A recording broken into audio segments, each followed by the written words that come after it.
1981 డేట్తో ఒక తప్పుడు society create చేసి మొత్తం డాక్యుమెంటేషన్ అంతా కూడా ఈ 150 కోట్ల ప్రాపర్టీని కాజేయడం కోసం అడుగులు పడ్డాయి.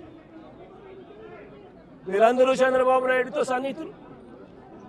నారా లోకేష్ గారి ఇన్వాల్వ్మెంట్, లోకల్ ఎంపీ కేశినేని చిన్ని పూర్తిగా ఇన్వాల్వ్ అయి ఉన్నారు.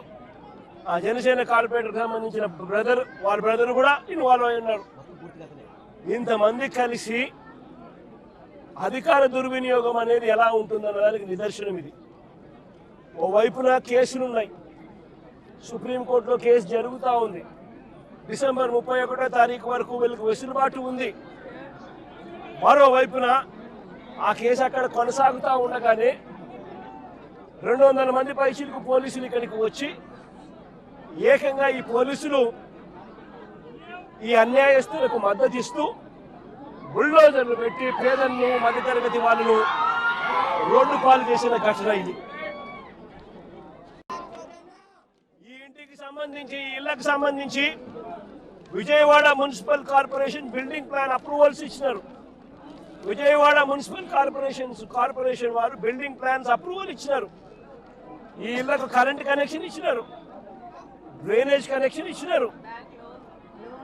ఈ ఇంటికి అన్ని రకాల అనుమతులతో పాటు ప్లాన్ అప్రూవల్ చేసి విజయవాడ మున్సిపల్ కార్పొరేషన్ వాళ్ళు వీళ్ళు ఇల్లు కట్టుకుంటా ఉంటే ఇళ్ళకు కూడా ప్లాన్ అప్రూవల్ శాంక్షన్ చేసి స్టాంప్ వేస్తారు. మరోవైపున బ్యాంకుల వాళ్ళు డ్యూ డెలిజెన్స్ పూర్తి చేసి వీళ్ళందరికీ లోన్లు కూడా ఇచ్చినారు. ఇక్కడ ఉన్న వాళ్ళు దాదాపుగా ఒక్కొక్కరు 20 లక్షలు 25 లక్షల రూపాయల పైన వీళ్ళంతా కూడా లోన్లు కూడా తీసుకొని ఎన్నో సంవత్సరాలుగా వీళ్ళు ఈఎంఐలు కూడా కడతా ఉన్నారు.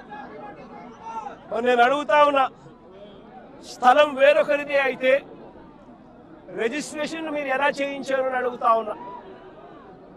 స్థలం వేరొకరిదే అయితే బిల్డింగ్ అప్రూవల్ ప్లాన్స్ ఎలా ఇచ్చారు అని అడుగుతా ఉన్నా.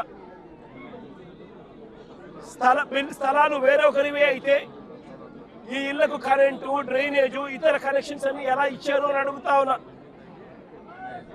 వేరొకరిదే ఈ స్థలం అయితే వీటికి ఇక్కడ ఉన్న వాళ్లకు బ్యాంకు లోన్లు ఎలా ఇచ్చారు అని అడుగుతా ఉన్నా. రిజిస్ట్రేషన్లు చేశారు, బిల్డింగ్ ప్లాన్ అప్రూవల్స్ ఇచ్చారు, అన్ని రకాల పర్మిషన్స్ ఇచ్చినారు. చివరికి వీరికి బ్యాంకులు వాళ్ళు లోన్లు కూడా ఇచ్చాయి వాళ్ళ డ్యూ డెలిజెన్స్ పూర్తి చేసి. మన ఇన్ని సవ్యంగా ఉన్నప్పుడు ఇది ఏ రకంగా గవర్నమెంట్ ముందుకు వచ్చి వీళ్ళకి ఎటువంటి న్యాయము చేయాలి అని కనీసం ఆలోచన కూడా లేకుండా, ఎటువంటి ముందస్తు నోటీసు కూడా ఇవ్వకుండా వీళ్ళ ఇళ్లలో ఉండగానే 200 మంది పోలీసులు పైచిలకు వచ్చి ప్రైవేట్ వ్యక్తులకు మద్దతు ఇస్తూ పొక్లేర్లు పెట్టి, జేసీబీలు పెట్టి, బుల్డోజర్లు పెట్టి ఏకంగా బిల్డింగులు పక్కన కొట్టడం జరిగింది.